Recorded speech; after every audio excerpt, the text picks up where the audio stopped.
Hello guys, welcome to my YouTube channel. Today we will study about the obsessive compulsive disorder. तो basically देखें तो ये होता क्या है, ये एक ऐसी स्टेट होती है जिसका कि मेन सिम्टम क्या होता है कि एक फीलिंग होती है सब्जेक्टिव कंपल्शन की। इसका मतलब क्या होता है कि पेशेंट को एक अर्ज होती है कि उसे वही एक्शन परफॉर्म करना है जो कि मना करना होता है अपने इनर सेल्फ से किसी भी एक्शन को कैरी आउट करने के लिए, या फिर अपने माइंड के अंदर किसी भी आइडिया की डेवलपमेंट को रोकने के लिए, उसे डिवेल होने के लिए, या फिर वो किसी भी एक्सपीरियंस को याद करे उसे रिकॉल करने से हटाने के लिए। जो डिसऑर्डर है ये चाइल्डहुड में बिगिन हो सकता है, लेकिन मोर ऑफन ये एडोलसेंस में बिगिन होता है। इसकी प्रेवलेंस कॉमन होती है मैन एंड वुमेन के अंदर। जो ओसीडी सफरर्स होते हैं वो major depressive disorders, panic disorders और सोशल फोबिया को सफ़र करते हैं। इसकी कैरेक्टरिस्टिक्स के अंदर देखें तो ये एक आइडियाज़ होते हैं, इम्पल्सिस होती है या फिर इमेजेस होती है जो कि रिपीटेडली हमारे कॉन्शियस अवेयरनेस में इन्वॉल्व होती रहती है। ये इंडिविजुअल के खुद के थॉट्स या इम्पल्सिस भी हो सकती है। पेशेंट उन्हें रजिस्ट करने की ट्राई करता है लेकिन कर नहीं पाता और उसका फेलियर ही डिस्ट्रेस को लीड करता है। जो एक कंपल्शंस है वो एक सेंस ऑफ सब्जेक्टिव कंपल्शन से परफॉर्म किए जाते हैं, that is urge to act. इसका एम क्या होता है कि ये पेशेंट के फियर को अराइज होने के लिए रिगार्डिंग द ऑब्सेशंस उसको प्रिवेंट करता है। Next is the aetiology of OCD. तो फर्स्टली हम देखते हैं जेनेटिक फैक्टर्स। अगर हम ट्विंस की स्टडीज़ करें तो जो हाइयर रेट है वो मोनोजाइगोटिक ट्विंस में ज़्यादा होता है as compare to dizygotic twins. और फैमिली स्टडीज़ में देखें तो जो फर्स्ट डिग्री रिलेटिव्स हैं वो 35% सफरर्स हैं। Second one is biochemical influences. तो बायोकेमिकल इन्फ्लुएंसेस में इसका मेल रोल रहता है सेरोटोनिन का। जो न्यूरोट्रांसमीटर सेरोटोनिन है वो एबनॉर्मल लेवल में होता है ओसीडी पेशेंट्स में। Third point is psycho analytic theory जो कि फ्रूड ने दी थी।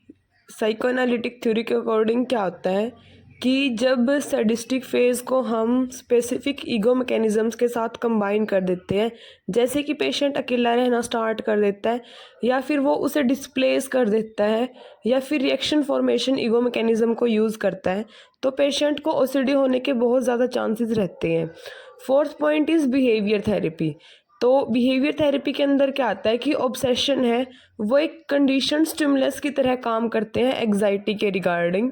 कंपल्शंस क्या होती है कि हमारा लर्नड बिहेवियर होता है जो कि एंग्जाइटी को डिक्रीज कर देता है जब वह ऑब्सेशंस के साथ एसोसिएटेड होती हैं। जो डिक्रीज इन एंग्जाइटी है फिर वो आगे रेनफोर्स करता है कि हम उसी कंपल्सिव एक्ट को परफॉर्म कर सकें ताकि वो एंग्जाइटी डिक्रीज हो और फिर वो धीरे धीरे हमारे लर्न बिहेवियर में स्टेबल हो जाती है। कॉमन टाइप्स हैं जैसे ऑब्सेसिव थॉट कंटेंट के। तो उसमें सबसे पहला आता है कि कॉन्टामिनेशन।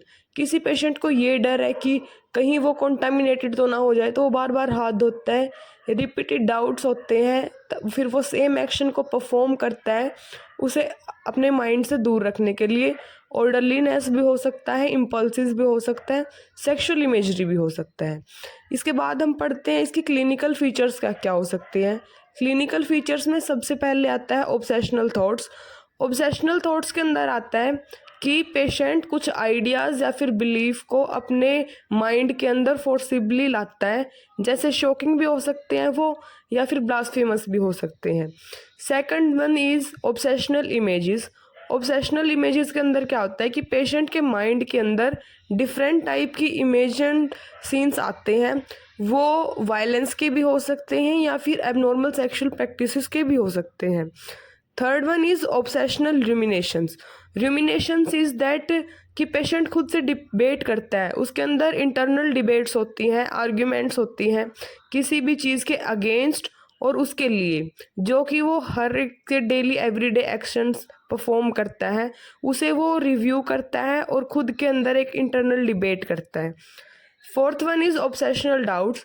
कुछ एक्शंस वो कर लेता है उसके रिगार्डिंग कंसर्निंग होता है, क्या पता वो कम्प्लीटली एडिक्वेटली परफॉर्म हुए भी हैं या नहीं।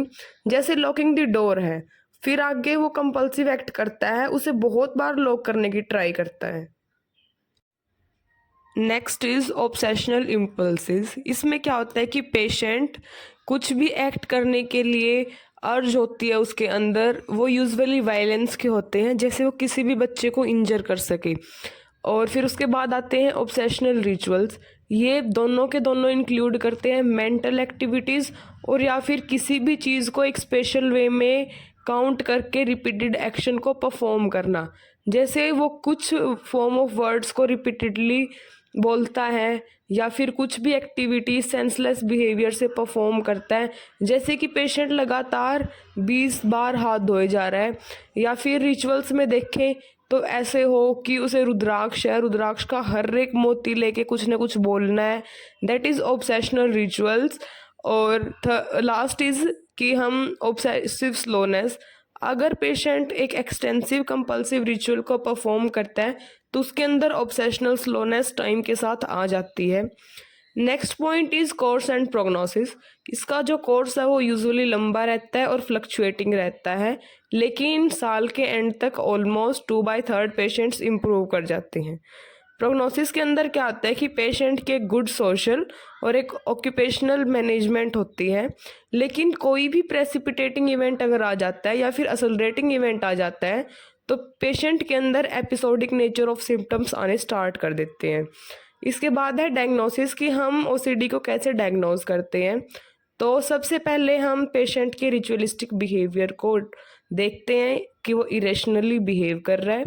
सेकेंड वन इज़ कि MRI एंड CT के थ्रू हम बेसल गैंग्लिया की इन्लार्जमेंट देखते हैं। थर्ड वन इज़ कि हम PT परफॉर्म करवाते हैं, पोजिट्रॉन एमिशन टोमोग्राफी, और उसके अंदर हम बेसल गैंग्लिया के अंदर ग्लूकोज मेटाबॉलिज्म की इंक्रीमेंट देखते हैं। लास्ट इज आता है कि भाई ट्रीटमेंट क्या होता है इसका। तो फार्मेकोथेरेपी के अंदर 2 ड्रग्स इंक्लूड होते हैं। First is anti depressants, fluvoxamine and sertraline. Second one is anxiolytics which is benzodiazepines. Second point is behaviour therapy. Behaviour therapy के अंदर 5 पॉइंट्स आते हैं। फर्स्ट होता है एक्सपोजर एंड रिस्पॉन्स प्रिवेंशन।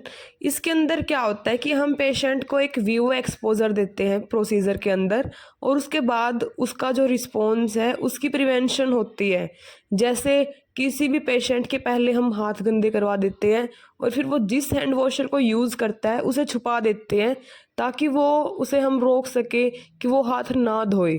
तो उसके जो रिस्पॉन्स आता है उसको हम रोक देते हैं। Second is thought stoppage. इसमें क्या होता है कि वो टेक्निक्स आती हैं जो कि इंडिविजुअल को हेल्प कर सकती हैं किसी भी टाइप के अनवांटेड थॉट्स को अपने माइंड के अंदर लाने के लिए। Third is relaxation techniques. इसमें मेडिटेशन हो जाती है, डीप ब्रीदिंग एक्सरसाइज होती है, प्रोग्रेसिव मसल रिलैक्सेशन होती है, म्यूजिक भी आता है। Fourth is desensitization.